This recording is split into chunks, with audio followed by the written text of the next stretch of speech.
Hello everyone, welcome back to my channel. This won't be your typical review from my channel.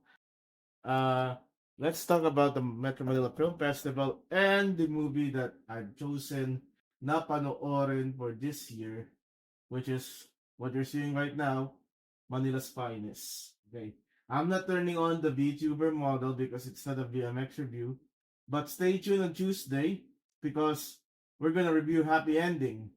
Yeah, yeah. But yeah, today this is simply a retrospective of the Metro Manila Film Festival 2025. And I think, uh, I think we're also going to talk about Manila's Finest summary, what I think of the movie. I'm not gonna summarize it because it's much better for the people na panoorin mismo yung pelikula na yun. Suportahan ang pelikulang Pilipino. Okay. So Metro Manila Film Festival 2025. Uh, I feel that this batch of movies is pretty weak. Okay? It's pretty weak and it's not really clean on the background end. Let me tell you about that. Okay. First of all, the best picture is I'm Perfect. Uh, I was rooting for I'm Perfect. It's either I'm Perfect, Manila's Finest, or Bar Boys. Yung aking parang gusto kong maging best picture. I never thought about Unmarried. Okay? And I expected Call Me Mother as a comedic film. And lo and behold, it's not. Okay? Maraming naiyak sa Call Me Mother. And that is surprising. I think that's one of the reasons why Vice Ganda finally won Best Actor at the Metro Manila Film Festival. Despite being like the franchise player ng MMFF taon-taon, this is like his magnum opus. He finally win the big one, di ba? Okay, but let's see in the future if a Vice Ganda movie will really hit the big shot and get Best Picture. Now, let's go to the batch. I think it's fairly weak. Okay. Uh, the Best Picture is I'm Perfect. I expected it. Kasi nga sinabi ko, isa yun sa mga tiningnan ko. Okay? And one of the reasons why I really think it was going to win Best Picture is I think the chairmanship or yung board of committees ng Metro Manila Film Festival wants to have an inclusive title, an inclusive movie to win it. Okay.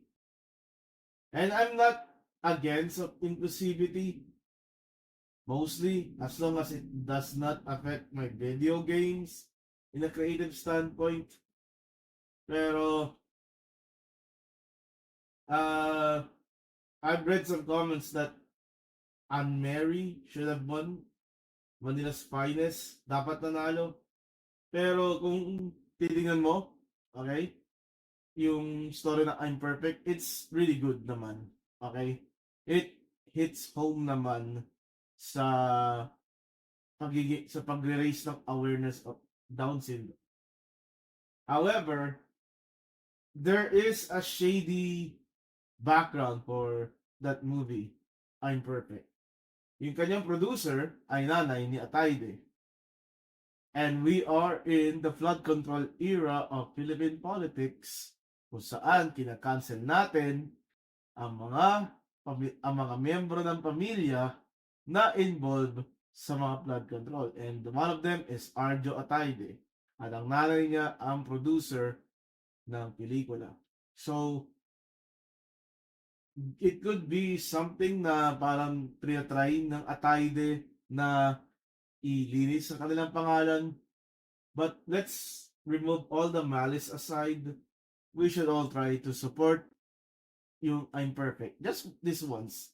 Spirit of the holidays, yung manaig dapat ngayon. I think this is what the holiday season has been missing.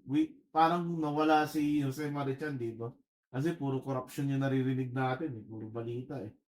I mean, just once. A suspension of all the things that are happening around us. Just this once. I get it. Frustrated kayo, lalo na sa mga Taide, pero at the end, Best Actress Cristel Go. Again, I think it's an inclusive win because she technically did not act as a Down syndrome person because she is a Down syndrome a person suffering from Down syndrome. So I'm just gonna give the benefit of the doubt. I wanted Angelica Panganiban to win. Uh, it's a parang gusto ko siya ma-highlight yung kanyang performance daw. Okay? And uh, and it's a much better choice than the next movie I want to talk about. Call me Mother. No, Love You So Bad. Okay. We already talked about Call Me Mother. Uh, I guess it exceeded expectations from everyone. Love You So Bad, you know, negative times negative, positive. Mm, right.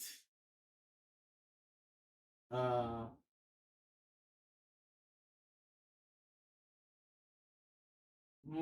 I can surely say what is this about? Okay, it's a rom com. I never liked rom coms in particular. Although I watched a romantic comedy last year, My Future You, pero naiyak naman ako dun eh, kasi feel good yung ending eh. Pero may pagka-groomer si Seth Pedelin, yung karakter ni Seth Pedelin dun eh. Ah, well, is what it is. Buti na lang hindi siya nanalo ng most awards. I think ang panalo nila is yung Montesa Awards Best Float, which pretty much pretty much a participation trophy. Okay? So let's move on to the next film, Reconnect. It's a film na tungkol sa wala daw internet sa Pilipinas ata for like how many hours or days, tapos ito yung parang coping mechanism ng mga tao on what to do. It's a pretty nice concept pero hindi siya mag-work para sa akin. It's just touching grass, you know? Yeah, so what if the internet is down? Just touching grass. Pero siguro in-explore nila dun yung mga other stuff like transportation, like yung mga eroplano, paano kung ganun, walang internet, di walang mga flights, di ba? I wish the movie would explore that. Di ko pa napanood yun eh, pero yun yung mga expectation ko. Hindi lang sa bonding ng pamilya or ng kaibigan, touching grass, yung gagawin mo pag walang internet. Siguro paano yung iba, like the transportation sector, banking, or anything else, work-related, IT-related na damay-damay na sa internet. Ayun. Ah, lakasan pa natin ng konti. Yan. What else? To talk about. Anne Mary, pinanood yun ng lead ko. So, I guess it's your chick movie. Ayun. Nothing much. It's a chick movie para sa akin. Siguro, marami may gustong manalo yun. Sobra. Like, best picture level. Ayun. But ultimately, ang napili kong panoorin is Manila's Finest. I was expecting na ito ay action movie. Like Topak. Nalala niyo Topak from last year? Yun yung tingin ko sa Manila's Finest kasi mga pulis eh. Pero ang napasukan ko is one slowly paced film. Like pre-run level of story pacing. Mabagal. Alam mo bakit mabagal? Because you need to let the world breathe sa'yo. Pahingahin mo yung mundo sa'yo. You need to acclimate to the world building of 1969 Manila. And you need to get to know our squad, si Piolo Pascual, si Homer Magtibay, di ba? His complicated relationship sa kanyang anak na si Agnes, played by Ashton Olviga. And then we got the groomer, Enrique Hill, na parang siya na yung kumpare or ano, yung parang binabata or bata-bataan ni Piolo Pascual. That's a bad word. Rookie kasi si Enrique Hill. Okay, si Ojeda ata pangalan niya dito. At siya ay tinutulungan palagi ni Piolo na maging matuwid na pulis. To the point na kahit yung sapatos, sinagot ni Piolo dito sa pelikula na to. And makikita natin yung relasyon ng dalawa over time at between 1969 and 1972. As well as yung relationship ni Piolo sa kanyang anak na si Agnes from 1969 onwards. Pero, ayun. So, it's not an action movie na inakala ko yung may barilan, may mga gangs. No. We get to know different members of the gang, mga gang, na kung saan yung Manila's Finest, nila Homer Magtibay, nila Joey Marquez, nila Ariel Rivera, they're much more humanitarian policemen kaysa dun sa sinet up dito sa pelikula na may overarching villain, yung Metrocom. Okay? Ano yung Metrocom? Parang siya yung Philippine Constabulary. Okay? Philippine Constabulary kasi yun dati. And yes, hindi yun sakop ng batas dito kasi di ba ang batas sa mga TV is bawal ang Philippine National Police. Well, they can get away with it with the Philippine Constabulary because technically it does not exist anymore. Basically, Philippine Constabulary, then their armed force, the policemen is the Metrocom. Manila's Finest is part of the Metrocom, pero they are like yung parang police district lang. So, parang katangi-tangi. And ang nangyari dito is, unti-unti na-assimilate ng Metrocom ang Manila's Finest, ang Manila Police District, sa layunin na ito ay set up sa first quarter storm. Yung mga sunod-sunod, yung mga rally ng mga estudyante. Okay, then we got police violence. And one of this police brutality is that yung si Ojeda, si Enrique Hill, he beat up a rallyist for self-defense pero he got carried away. And makikita mo dito unti-unti nawawala yung pagka-humanity, yung pagiging humanitarian ni Ojeda, di ba?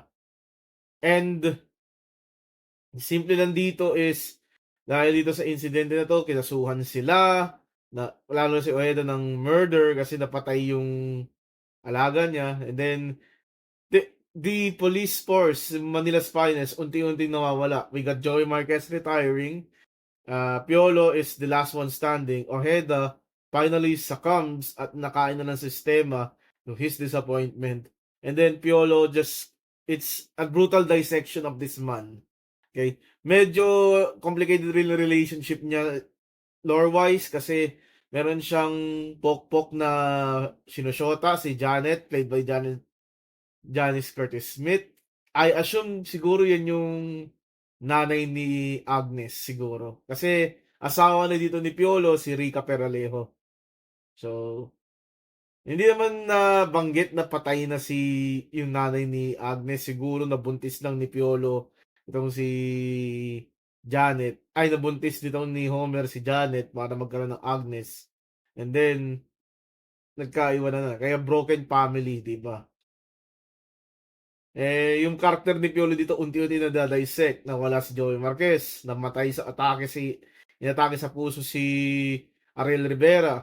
Yung kanyang trusted connection or kinaibigan sa mga gangs na Sputnik, and yung isang gang namatay, yung Cebuanos na si Pulot, si Remen. Okay? Kaya tayo, nagkakaroon na ng police brutality to the point na na stress na to si Piolo sa trabaho niya. He attempted to resign, but he just threw his resignation papers away.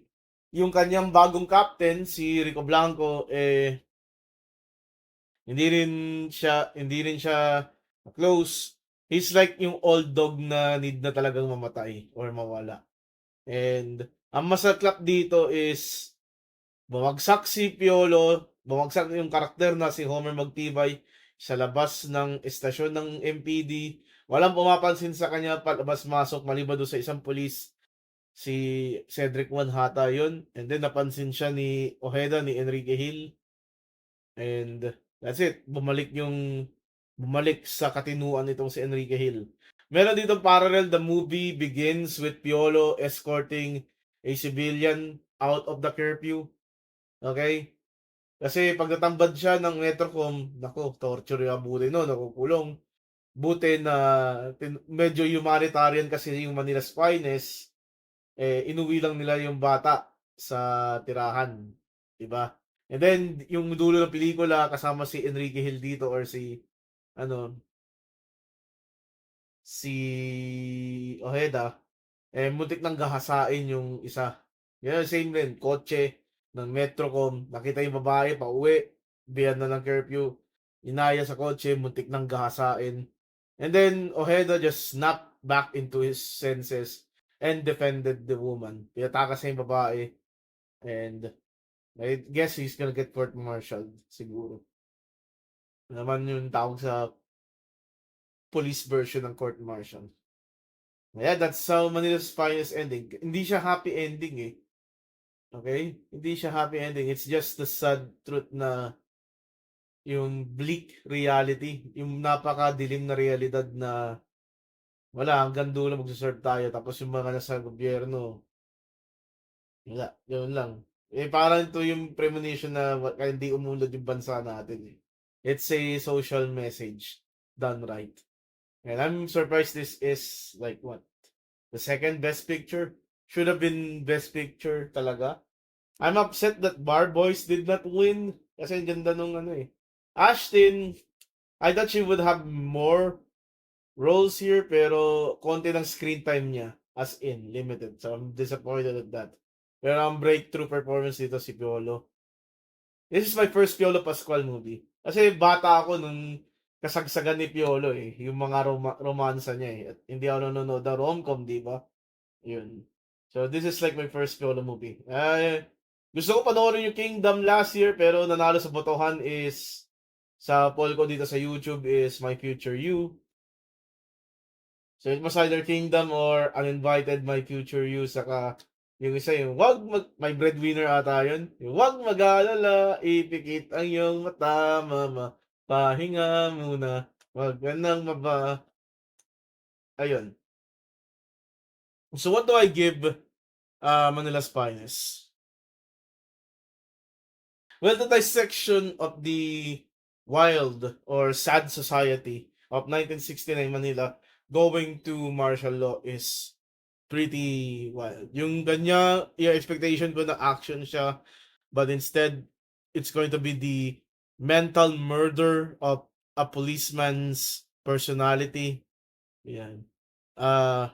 It's not the perfect movie, but it sends the right message. I'm gonna give it like, an 8 out of 10 for me. Yan. At suportahan nyo ang pelikulang Pilipino. Yeah, this is my annual Metro Manila Film Festival retrospective and the review of Manila's Finest. Thank you for watching. Bye-bye. Peace.